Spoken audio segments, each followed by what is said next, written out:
So good afternoon again. I'm here again to talk about still continuation of my farm. So this is the middle part. I was talking about that when we're ready to do the 11,000, another 11,000 capacity.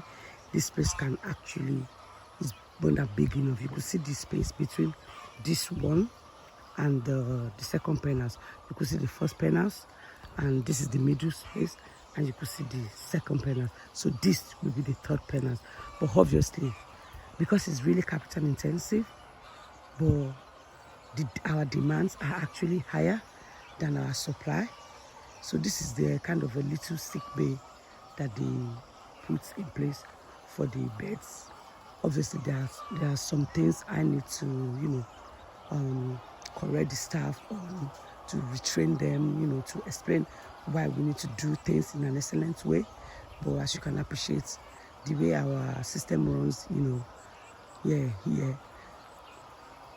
some things that we count as, important, that they need to be excellent in what they do. But they just kind of, they don't even really think about it. So I realized that there's a lot of training, continuous training that has to keep going on. But in terms of them working, they do work hard. They're committed to the vision. They're committed to the business. We've not had any staff turnover. Yes, our staffs that we've recruited right from the beginning in 2016, they're still the same. They're still here. And actually, when we build the second penhouse, it's the same set of staff for the first penhouse that actually brought their friends to work on the second penhouse. Again, I will be digging my leg into the disinfectant water so I don't carry unnecessary germs into the penhouse. So this is me now going into the second penhouse. And actually this penhouse, the beds here are 79 weeks old. 79 weeks old. So I expect them to become spent. Becoming spent means that they finish laying and then we have to sell them. And I think around June, July, yes, around June, July, once we weigh in the production, that is what they produce daily, the revenue with what they eat, you could see from the faces of the bed, they're older. You could see even they still look beautiful in their old age, but they're older. And you could see the stars. They didn't know I was coming to them. So not all of them are wearing their uniform, even though they're meant to be wearing their uniform. So you could see the beds. These are 79 weeks old. You could see the eggs. They're older than the second penhouse, but they're still producing eggs. So the staffs are picking the eggs. You could see some of the eggs were already picked. This is what we used to feed our beds. They're called the chicken's layer because of their age. That is what they eat now. So you could see, hello, yeah. And as I've said, this penhouse is also an 11,000 capacity, penhouse. So the beds are there producing the eggs. You could see this.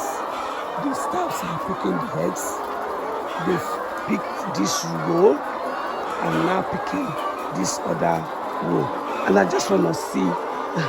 My instinct is saying they might choke, they might touch my hands, but really no, because I'm not used to cooking the eggs. So yeah, but I can pick the eggs easily.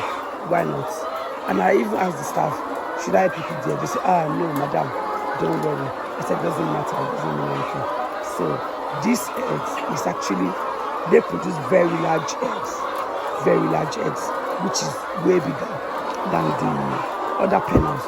And the crates for this pen is 1,325. Initially, we wanted to sell at 1,350, but when I recalculated, I realized that we can still actually sell at 1,325.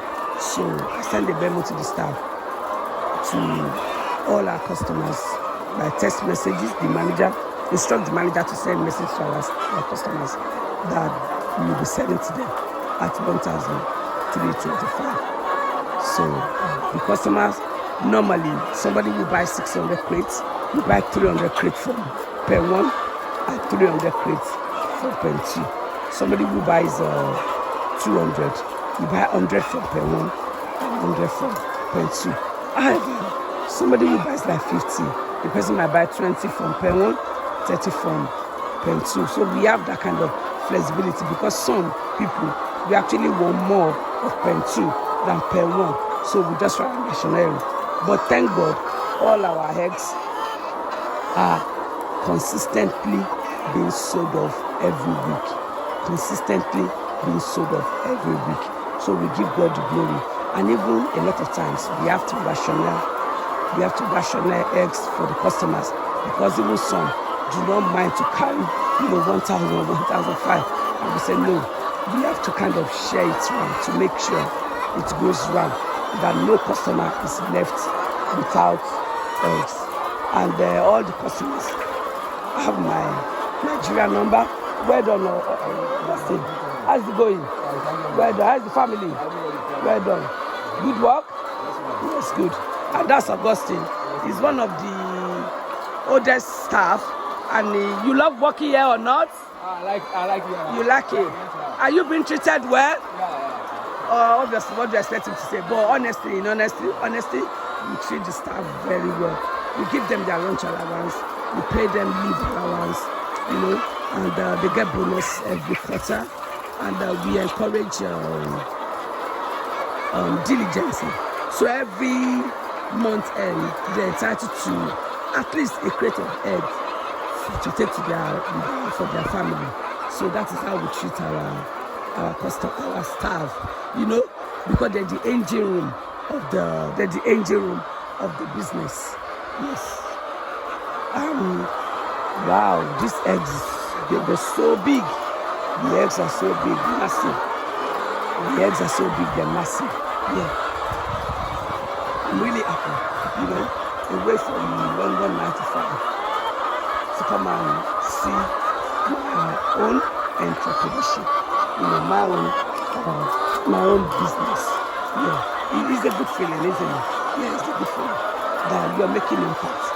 And what I mean by that is that those church staffs that we have, supporting them, it has a ripple effect. They support their own family, they support their children, they support their own life. Yeah, and by the time we begin the construction of the feed mill, we hire more staff as well. So we keep growing. We're just starting. And God has been good. God has been good to us. We cannot deny the goodness of God. His hand is definitely upon the business. Yeah, His hand is definitely upon the business. And we give God glory. Yeah. We add value. And we try to go beyond the expectation of our customers. And when you add value, when you exceed customers' expectation, they keep coming back. So our customers keep coming back. Yeah. We have a waiting list.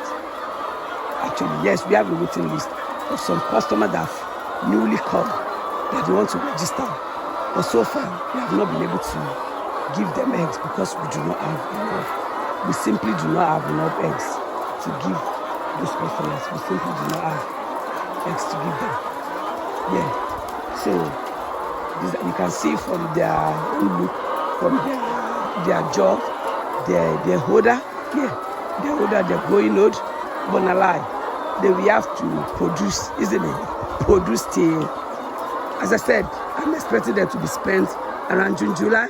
So they will keep producing it to that time. And what will happen, once they become spent in July, we then sells the beds. Again, this is one of our oldest staff. It's called Baba Beji. He's been, he just opened his shirt, maybe. Actually, there's a lot of fresh air here. He's smiling. How do you find it working there, Baba Beji? Do you like it? Fine. Are you being taken care of? Fine. Are you happy? Good. He's a very, very diligent man. He's been with us right from day one. Yes. There's actually two of them. There's actually two Baba Beji.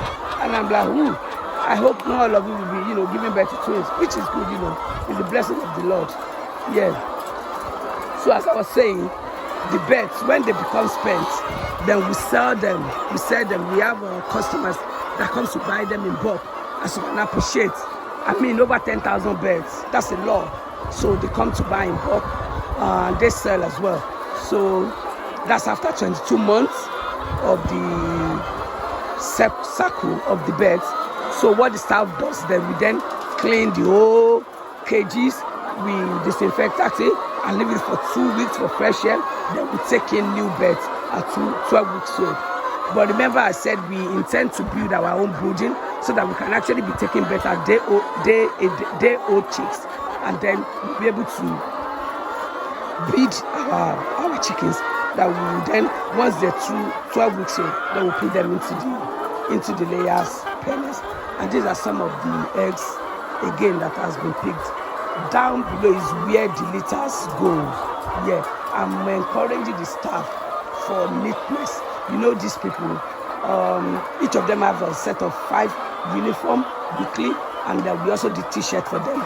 But some are, that they just, they don't really, in areas of hygiene. That's what I've seen among them, and I've discussed with them that their personal hygiene is very important. Not even just for the business, personally, it's something they should embrace themselves. Yeah. So again, I will stop this video now. I hope this has encouraged you to give entrepreneur a chance. Not necessarily poetry, whatever you have set your mind to do. Things are achievable, things are doable.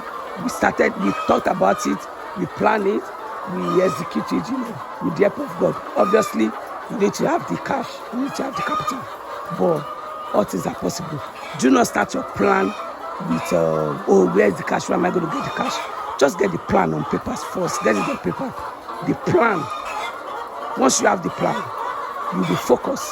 And when you're focused, even the unseemly money that filters away, you want to be keeping it aside, because you already have the vision, you have the goal, you have what you want to achieve. So bye-bye birds. Yes, this road is yet to be picked, and you can see all the eggs, they're still on the tray there. All right? Yeah.